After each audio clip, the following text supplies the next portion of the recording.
Hello दोस्तों, मैं दिनेश चौधरी आप सभी का स्वागत करता हूं आपके अपने YouTube channel PSC by DC sir. इस चैनल पर हमने आपके बेस को मजबूत करने के लिए एक सीरीज शुरू की थी।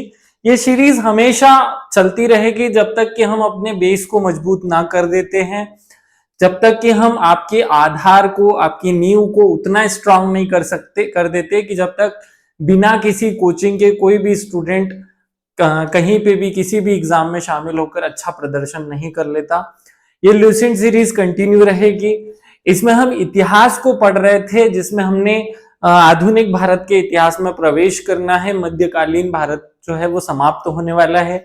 हमने लास्ट वीडियो में देखा था कि जब मुगल काल का सिंहासन या साम्राज्य ध्वस्त होता है, टुकड़े टुकड़े होता है या कमजोर होता है, तो वहां छोटे छोटे राज्य जो है जन्म ले लेते हैं और उनमें एक राज्य मराठा साम्राज्य के रूप में जन्म लिया, दूसरा राज्य बंगाल के रूप में जन्म लिया। आज हम तीसरा राज्य मैसूर के रूप में जन्म लेने वाले हैं या मैसूर को पढ़ने वाले हैं। चलिए शुरू करते हैं। मैसूर की क्या स्टोरी रही। सबसे पहले भगवान श्री गणेश को याद करते हुए, भगवान श्री गणेश को याद करते हुए श्री गणेशाय नमः बोलते हुए और मेरे शिक्षक सुरेश पटेल सर को याद करते हुए आगे बढ़ते हैं। उम्मीद है रक्षाबंधन की जो 3-4 दिन की छुट्टियां हैं उसमें आपने कुछ थोड़ी बहुत पढ़ाई की होगी। अगर नहीं भी की है तो अब ये आने वाले 3-4 दिनों में आप डबल पढ़ाई करके उसे रिकवर करेंगे, कवर कर लेंगे। आप किसी को अपने से आगे नहीं निकलने देंगे। आज से कंपटीशन की भावना अपने मन में आ जाए, क्योंकि अब हमें 16 फरवरी को टारगेट करके मूल विषय पर बात करनी है। 16 फरवरी ही हमारा लक्ष्य हो। हमें प्रीलिम्स कैसे भी पास करना है, कि मतलब कुछ भी हो जाए, हमें अपनी पढ़ाई को, उस प्रदर्शन को उस स्तर पर लेकर जाना है जहां हम किसी भी प्रकार का एक्सक्यूज ना दें। हम सीधा सिलेक्शन की बात करें, इतने नंबर लेकर आए कि पेपर देने के बाद फट से आवाज निकले दिमाग से या मन से कि बस मेरा हो गया है, मेंस की तैयारी शुरू की जाए। चलिए हम देख लेते हैं कि हमने पिछली बार देखा था कि भारत का जो राज्य है या भारत का जो साम्राज्य है वो मुगल साम्राज्य के रूप में लगभग 300 वर्षों तक रहा। मुगलों ने दिल्ली को अपनी राजधानी बनाकर वहां शासन किया। अलग अलग समय पर अलग अलग राजाओं ने शासन किया। इनका साम्राज्य लगभग उत्तर भारत में फैला हुआ था। लगभग नहीं, पूरे ही उत्तर भारत में फैला हुआ था। लेकिन फिर भी दक्षिण में एक नया साम्राज्य, एक बड़ा साम्राज्य विजयनगर साम्राज्य के रूप में जीवित रहा। जब विजयनगर साम्राज्य टूटा तो उसके ध्वंसावशेषों में भी कुछ क्षेत्र पर मुगलों का कब्जा रहा।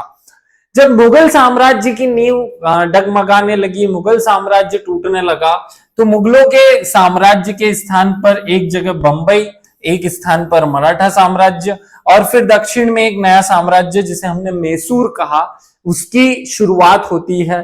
कल हमने जब पिछले लास्ट वीडियो में हमने पढ़ा था तो हमने उसमें से बड़े बड़े जो राज्य है वो आपको बता दिए थे कि बंगाल की जो शुरुआत है वो मुर्शीद कुली खान ने की थी।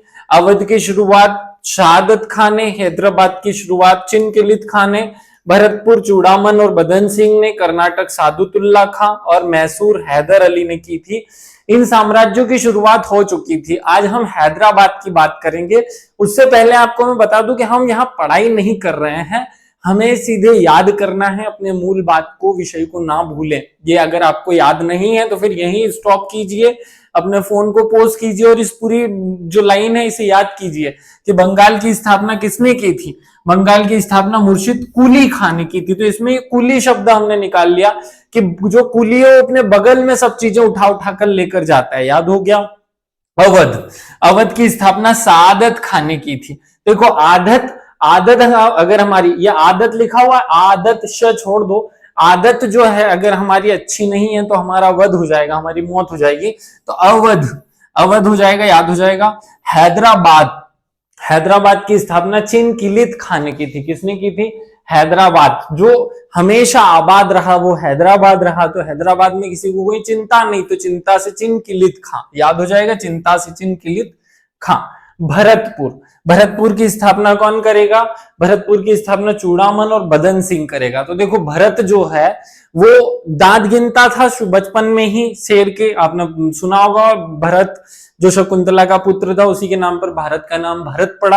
तो यही भारत जो है उसका बदन बहुत अच्छा था। तो बदन सिंह और चूड़ामन है ना, याद हो जाएगा आपको। कर्नाटक राज्य की स्थापना सादुतुल्ला ने। देखो इस दुनिया में हर एक इंसान नाटक करता है, केवल साधु नहीं करता। तो नाटक कौन नहीं करता? साधु नहीं करता। आजकल के तो साधु भी नाटक करते हैं। तो साधु से ये साधु, साधु से कौन? साधु जो है वो नाटक नहीं करता है, नाटक करता जो से अभी उचित हो। मैसूर, मैसूर की स्थापना हैदर अली ने की। आज हम इसी पर बात करेंगे। चलिए शुरू करते हैं। तो ऐसे मैं आपको यही बताना चाह रहा हूं कि अगर ये पॉइंट याद नहीं है तो फिर आगे बढ़ने का क्या मतलब है? भाई यहीं रुको, 5 मिनट रुको, कॉपी में नोट करो, कैसे भी कोडिंग कनेक्टिंग खूब सिखा दिया अब मैंने आपको, इसे याद करो और फिर आगे बढ़ो। चलो आगे बढ़ते हैं।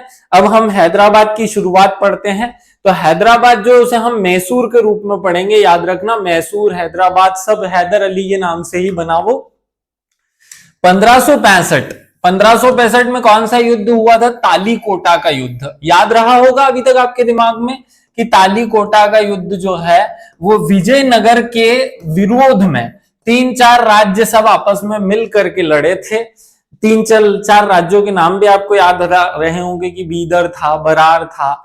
नीचे के दक्षिण के जितने भी राज्य थे सबने आपस में संधि करके विजयनगर को ध्वस्त या विजयनगर को हराने के लिए, जो कि एक हिंदू साम्राज्य था, युद्ध किया था और विजयनगर को हरा भी दिया था। तो जब विजयनगर हार गया तो विजयनगर की जगह छोटे छोटे नए राज्य पैदा होंगे। उसी में वेंकट द्वितीय नाम के एक राजा के समय, क्योंकि वहां कोई कमजोर राजा आने वाला है विजयनगर पे, तो वेंकट के बाद वेंकट द्वितीय के समय, वेंकट द्वितीय राजा था 1612 में, जो एक बहुत छोटा सा राज्य, कमजोर राजा था। उसके समय मैसूर में वाडियार राजवंश, देखो पहले विजयनगर था, अब वाडियार राजवंश की स्थापना हुई। यह विजयनगर राज्य का ही एक भाग था। बहुत शांति से दिमाग में इसे सेट करो कि देखो इतनी सी सिंपल बात है कि जब दक्षिण भारत में यहां विजयनगर साम्राज्य हुआ करता था, तो विजयनगर और 4-5 राज्यों के बीच में एक युद्ध होता है जिसे हम कहते हैं तालीकोटा का युद्ध। तो ये तालीकोटा का जो युद्ध है ये 1565 में हुआ। इसमें विजयनगर हार गया, जो कि एक हिंदू राज्य था।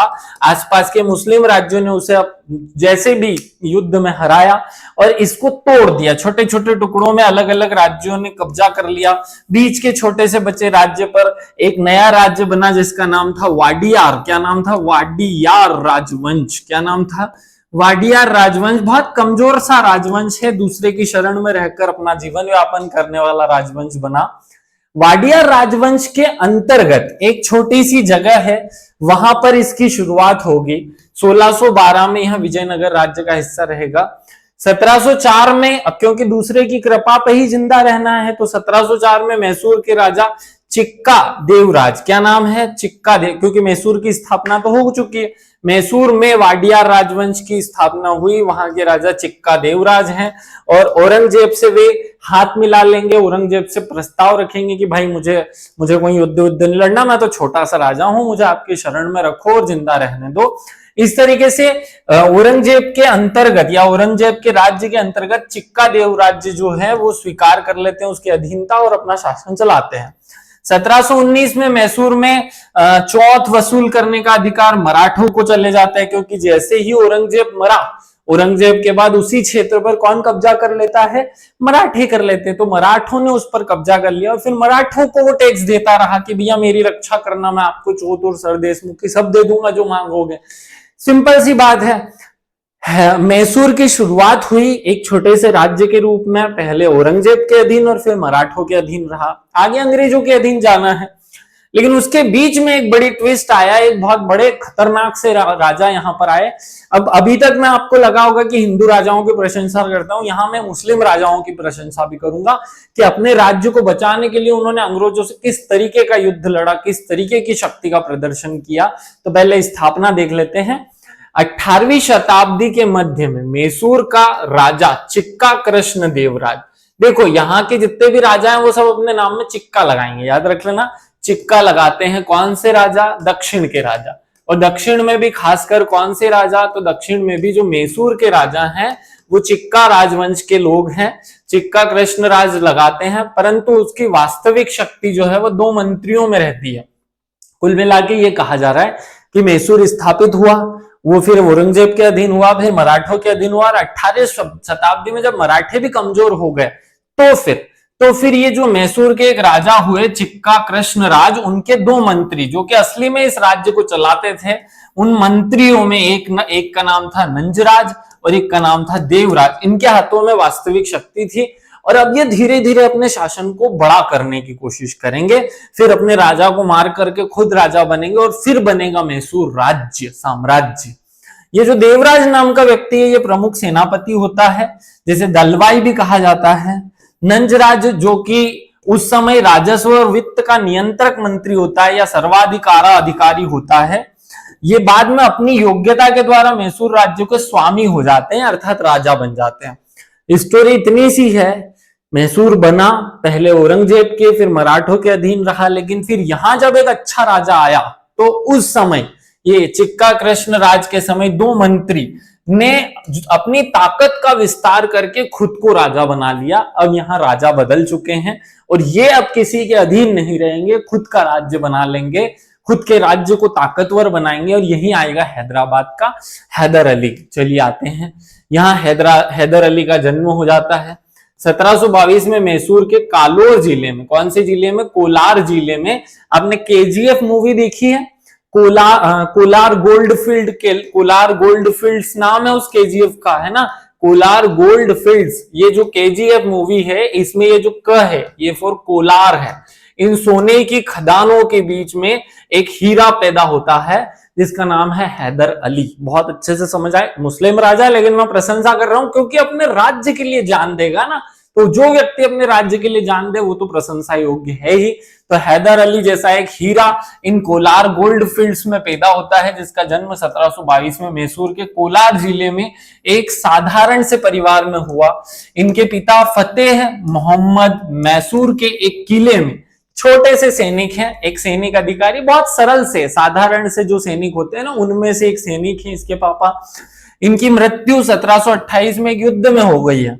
बड़ा होकर के हैदर ने नंजराज, अभी हमने उधर देखा कि दो मंत्री नंजराज देवराज आ गए हैं शासन करने के, यहाँ साधारण सैनिक के रूप में अपनी नौकरी शुरू करता है, प्रारंभ करता है, क्योंकि खाने के लिए, पेट भरने के लिए तो चाहिए कुछ न कुछ। इसके युद्ध कौशल से प्रभावित होकर मैसूर के प्रधानमंत्री कौन है? नंजराज है। वो 1755 में इसे हैदर को डिंडीगल एक जगह है बड़ी सी जिसमें एक किला है, तो डिंडीगल का सूबेदार इसको बना देंगे, डिंडीगल किले का फौजदार इसको नियुक्त कर देंगे। मतलब बड़ा पद है, पहले एक छोटे से सैनिक के रूप में आया, फिर डिंडीगल का फौजदार बन गया। कहानी सी क्लियर है, और वहां से अब अपने राजा को ही मारकर खुद राजा बन जाने वाला। बड़ी सरल सी बात थी। तो फिर अब क्या होगा? फौजदार बनने के बाद उसने दो काम किए, बहुत इंपॉर्टेंट काम है। हैदर अली भारत में इन सब चीजों को चेंज करेगा, क्योंकि अब ये फ्रांसीसियों से हाथ मिलाएगा। अपनी निरक्षरता, क्योंकि अनपढ़ व्यक्ति है, पढ़ लिख पाया ही नहीं है, बहुत छोटे से सैनिक का बेटा है, की कमी को पूरा करने के लिए खांडेराव, क्या नाम है? खांडेराव नामक ब्राह्मण, और ये खांडेराव एक मराठी ब्राह्मण है, खांडेराव नामक ब्राह्मण को अपना सलाहकार नियुक्त करेगा, और बड़ा इंटेलिजेंट सलाहकार है इसका। चलो आगे बढ़ते हैं। अपनी सेना को आधुनिक ढंग से प्रशिक्षित करने हेतु फ्रांसीसी अधिकारियों को नियुक्त करेगा। तो ये क्वेश्चन एमपीपीएससी ने इसी तरीके से पूछा है कि भारत के किस शासक ने सर्वप्रथम अपनी सेना को फ्रांसीसी ढंग या फ्रांसीसी पद्धति से स्थापित किया? तो वो हैदर अली था। अपनी सेना को आधुनिक ढंग से प्रशिक्षित करने हेतु फ्रांसीसी अधिकारियों को नियुक्ति करेगा, जिसके पश्चात तकनीक को अपनाया जा सके। फ्रांसीसियों की सहायता से इसने डिंडीगुल में 1755 में एक बहुत आधुनिक शस्त्रागार की स्थापना कर दी है। अब देखो, जहां भारत में लोगों को अक्ल ही नहीं है, सोच समझने की ताकत ही विकसित नहीं हुई है, ये राजा एक शस्त्रागार बना रहा है, और इसी के दम पर ये अंग्रेजों को हरा देगा। भारत का एकमात्र दक्षिण का राजा जो अंग्रेजों को हराएगा, और वो ये है। मराठे भी जिसे नहीं हरा पाए उसे इसने हराया छोटी सी सेना के साथ। सोचो कितनी ताकत होगी। इसने राजधानी जो है वो मैसूर से श्रीरंगपट्टनम में स्थापित कर दी ताकि सुरक्षा दे सके। अभी भी ये पूरे मैसूर का राजा नहीं बना है, अब बनेगा। आगे बढ़ते हैं। तो जब आपको समझ में आएगी कहानी कि भाई इतनी सी बात थी, ये जो खांडेराव कौन है? ये इसका सलाहकार है। खांडेराव एक षड्यंत्रकारी व्यक्ति था। उसने राजमाता को विश्वास दिलाया कि वह हैदर के सहयोग से नंजराज की शक्तियों का अंत कर सकता है, और करेगा भी। नंजराज को और देवराज को दोनों की हत्या करवाएगा ये हैदर अली से, और हैदर अली को राजा बना देगा। देखो कितना अच्छा मंत्री है। राजमाता की समर्थन प्राप्त करके हैदर ने नंजराज का अंत कर दिया और 1760 में स्वयं को मैसूर का शासक बना दिया। यहीं से मैसूर जो है वो हैदर अली के पूरे कंट्रोल में आता है। अभी तक तो एक छोटे से राज्य का हिस्सा था। डिंडीगुल जो हमने पढ़ा वहां का वो फौजदार हुआ करता था, यहां वो राजा बन जाता है। 1763 में वेदनूर, ये एक नई जगह है, वेदनूर एक नया स्थान है कि राजा की मृत्यु हो गई और सिंहासन के जो दो दावेदार थे उसके दोनों बेटे वो आपस में लड़ लिए। उत्तराधिकारी आपस में लड़ लेते हैं, तो हैदर ने दोनों को मार करके वहां पे भी कब्जा कर लिया और वहां पर जो शासक है उसमें अपना शासक नियुक्त कर दिया और उसका नाम बदलकर हैदर नगर, क्योंकि इसका खुद का नाम हैदर अली है तो उस जगह का नाम हैदर नगर रख देगा और वही बाद में हैदराबाद बन जाएगा। दिमाग में कॉन्सेप्ट क्लियर रखो। अब हैदराबाद पे इसका कब्जा हो गया, मतलब मैसूर एक अलग राज्य था, हैदराबाद एक छोटा सा राज्य था जिस पर अब ये कब्जा कर लेगा और हैदराबाद की स्थापना हो गई। तो कहानी आपके दिमाग में सेट हो गई होगी। अब आगे क्या होगा? अब आगे कुछ नहीं, दक्कन में भारतीय शक्तियों का प्रतीक हैदर अली प्रथम व्यक्ति था जिसने अंग्रेजों को पराजित किया।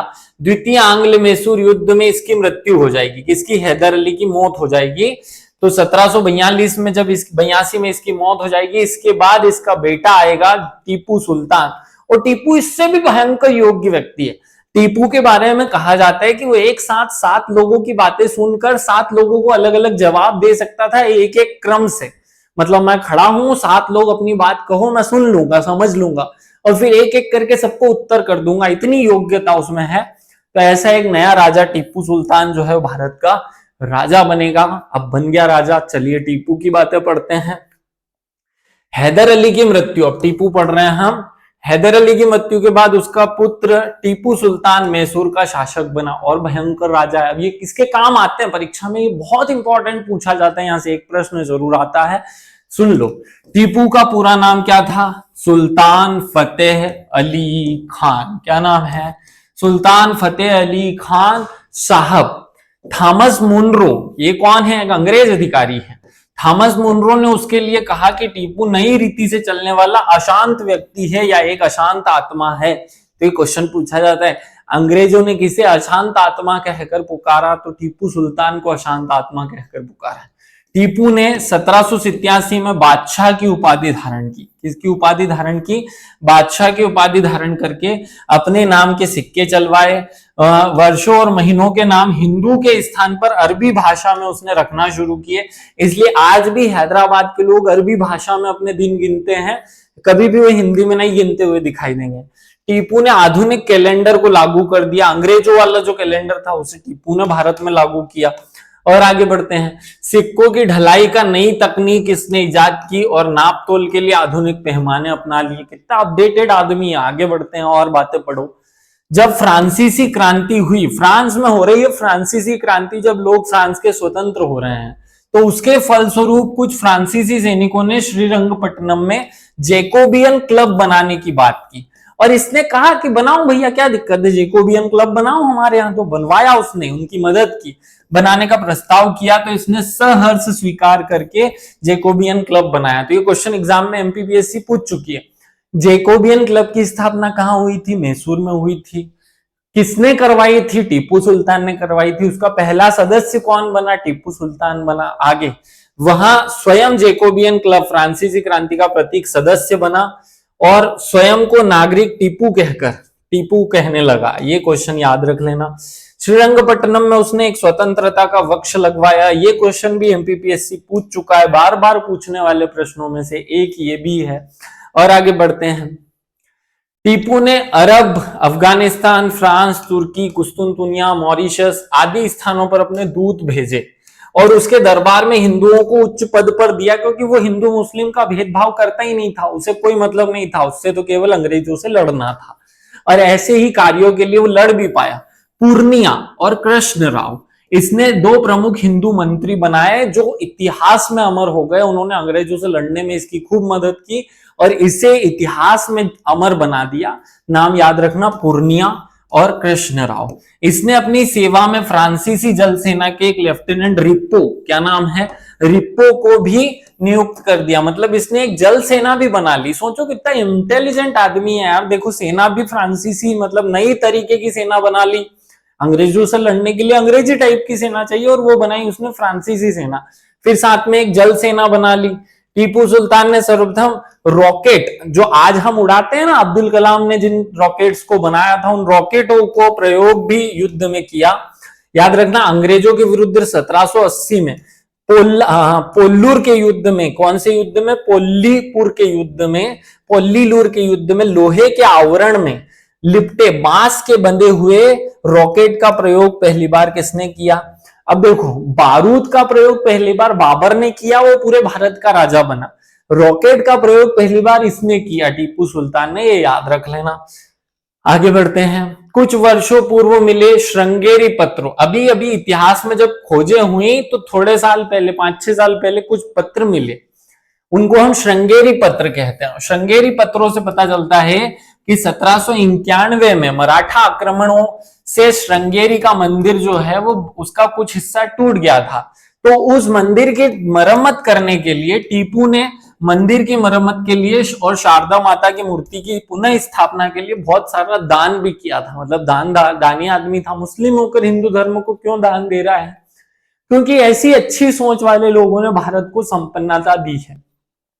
सुल्तानों में श्रीरंगपट्टनम के दुर्ग में स्थित श्रीरंग नरसिंह या गंगाधरेश्वर के मंदिर की पूजा भी इसने की और उसमें हस्तक्षेप भी किया। वहां कुछ जो भी अव्यवस्थाएं थी उनको भी इसने सुधरवाया। बहुत अच्छे अच्छे कार्य भी इसने किए। आपने मैसूर के राज्य को ओवरव्यू में पढ़ा कि मैसूर कैसे बना, कैसे वहां हैदर अली आया और कैसे उसके बाद टीपू आया। अब हम देखते हैं कि टीपू और हैदर अली को अंग्रेजों ने कैसे साइड करके उस क्षेत्र पर अपना कब्जा कर लिया। उसके लिए 4 युद्ध हुए, जिन्हें हम आंग्ल मराठा मैसूर युद्ध कहते हैं। क्या कहते हैं? आंग्ल माने अंग्रेज, मैसूर माने मैसूर के लोगों द्वारा के युद्ध। आंग्ल मैसूर युद्ध के बारे में हमें अब पढ़ना है। तो पहले युद्ध के बारे में पढ़ लेते हैं। उससे पहले हम श्रीरंगपट्टनम की संधि पढ़ेंगे, लेकिन वो आखिरी वाला पॉइंट है, इसलिए इसको छोड़ो, आगे बढ़ते हैं। देखो, आंग्ल मैसूर युद्ध के बाद हमें पढ़ना है मैसूर के पिता या मैसूर के पिताजी, या वर्तमान उसके जो निर्माण करता है वो कौन है, वो भी मैं बताऊंगा। आंग्ल मैसूर युद्ध हम पढ़ लेते हैं कि कैसे मैसूर बनने के बाद अंग्रेजों के कब्जे में चला गया। पहला आंग्ल मैसूर युद्ध कब हुआ? 1767 से लेकर 1769 तक, 67 से 69 तक।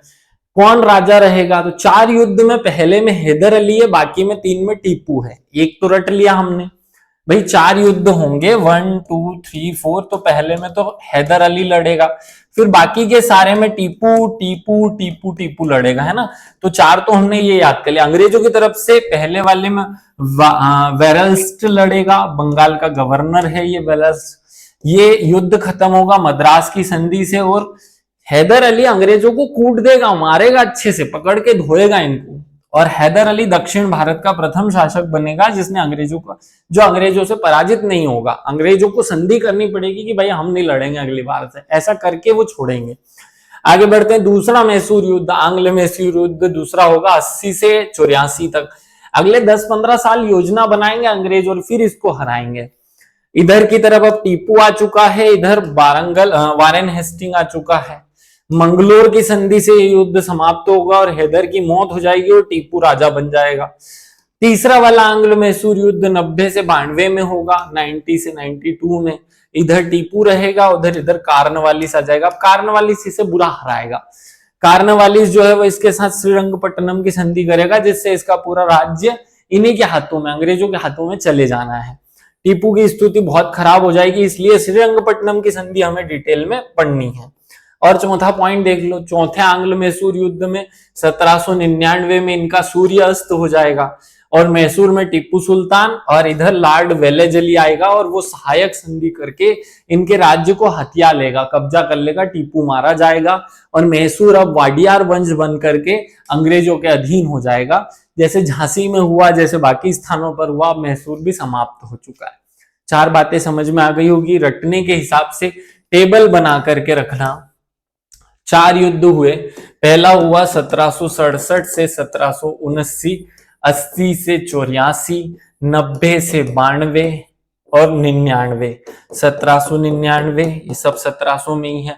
यहाँ हैदर लड़ा, यहाँ भी हैदर और टीपू दोनों लड़े। यहाँ टीपू लड़ा, यहाँ भी टीपू लड़ा। इधर वेलेजली ने सहायक संधि कर ली, वेलेजली।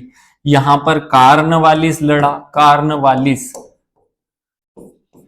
है ना। यहां पर सबसे पहले वेरेस्टन लड़ा, वेरेस्टल लड़ा और वारेन हेस्टिंग लड़ा, वारेन हेस्टिंग।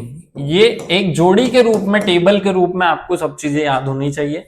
पहला युद्ध हैदर जीता, दूसरा हैदर मर गया और टीपू राजा बना, टीपू हार गया और बुरी तरह हारा, और टीपू समाप्त होकर के मैसूर का अंत हो गया। ये 4 युद्धों के परिणाम मैंने आपको बता दिए। इस तरीके से एक टेबल बनाकर कंटेंट को याद करना चाहिए। अब 4 युद्ध तो हमने याद कर लिए। इसके पहले की एक छोटी सी बात हमें और याद करनी है कि जब हमने पढ़ना है श्रीरंगपट्टनम की संधि, तो श्रीरंगपट्टनम की संधि 1792 में तीसरे युद्ध के बाद, तीसरे आंग्ल मैसूर युद्ध के बाद हुई, और इसमें अंग्रेजों और टीपू के बीच एक संधि हुई जिसे श्रीरंगपट्टनम की संधि कहते हैं। इस संधि के शर्तों के हिसाब से टीपू को अपने आधे राज्य का हिस्सा, आधा राज्य जो है वो अंग्रेजों को देना पड़ा, और साथ में युद्ध हर जाने के रूप में 3 करोड़ रुपए देने पड़े। अब 3 करोड़ रुपए बहुत होता है। पहले तो आधा राज्य दे दो और 3 करोड़ रुपए दे दो, तो आपके पास बचा के तो चौथा युद्ध तो आप वैसे ही हारने वाले हो। तो ये थी श्रीरंगपट्टनम की संधि। इसके बाद में एक सबसे इंपॉर्टेंट फैक्ट आपको पढ़ाने वाला हूं, अगर एग्जाम में क्वेश्चन पूछ लिया जाए, आधुनिक मैसूर के पिता कौन है? तो आधुनिक मैसूर के पिता वो व्यक्ति हैं जिसे हम इंजीनियर्स डे के रूप में पूछते हैं, जिन्हें भारत का पहला इंजीनियर कहा जाता है, मोक्षगुड्डगम विश्ववरेय्या। याद रखना सर, मोक्षगुड्डगम विश्ववरेय्या का जन्म 1860 में बेंगलुरु में हुआ। आजादी के पहले और बाद में इंजीनियरिंग के क्षेत्र में अपने कर्मठ योगदान के लिए जाने जाते हैं। हैदराबाद शहर के किले में जो बाढ़ आती थी उसकी सुरक्षा प्रणाली के डिजाइनकर्ता के रूप में इनको जाना गया। कर्नाटक के विकास में उन्होंने योगदान दिया और इसी कारण से उन्हें आधुनिक मैसूर के पिता कहा जाता है। ये याद रखना, आधुनिक मैसूर के पिता कौन है। भारत के प्रथम इंजीनियरिंग इंस्टीट्यूट एक गवर्नमेंट इंजीनियरिंग कॉलेज बेंगलुरु की स्थापना 1917 में हुई, जिसका वर्तमान में नाम मोक्षगुड्डगम विश्ववरेय्या ही कर दिया गया है। याद रख लेना। इस संस्थान का नाम बाद में बदलकर यूनिवर्सिटी ऑफ विश्वेश्वरैया किया गया। ये भारत का सबसे बड़ा इंजीनियरिंग कॉलेज या सबसे पहला इंजीनियरिंग कॉलेज माना जाता है। आगे बढ़ते हैं। उन्हें भारत में इकोनॉमिक प्लानिंग के लिए भी जाना जाता है, के भी प्रमुख माना जाता है। 12 अप्रैल 1962 को उनका निधन हो गया। अब निधन हुआ या निधन की जगह हत्या कर दी गई, ये भी एक घटना है, बहुत ज्यादा हम डीप में नहीं जाते यहाँ। इंजीनियरिंग के क्षेत्र में महत्वपूर्ण योगदान को देखते हुए 1955 में इन्हें देश का सर्वोच्च सम्मान भारत रत्न दिया गया। याद रखना, ये बहुत इंपॉर्टेंट है। आधुनिक मैसूर के पिता है।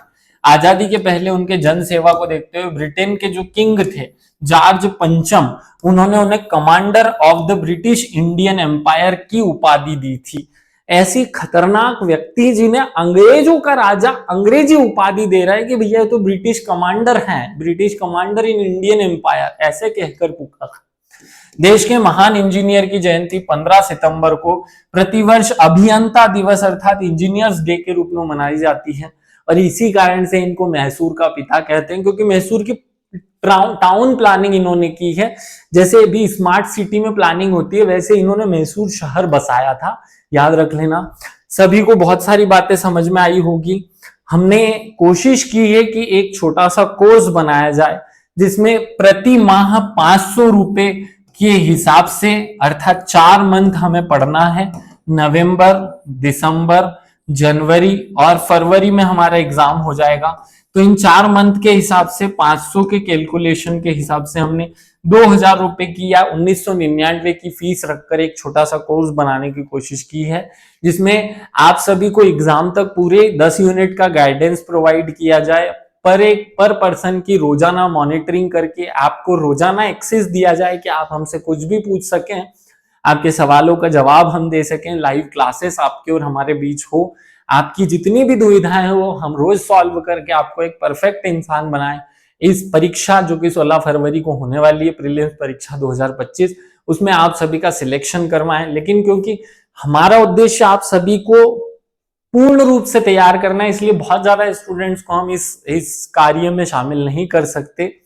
इसलिए हमारी बाध्यता होगी कि हम कम से कम बच्चों को तैयार करें, क्योंकि हमें फिक्स सिलेक्शन के लिए ही पढ़ना है, केवल और केवल सिलेक्शन ही हमारा उद्देश्य है।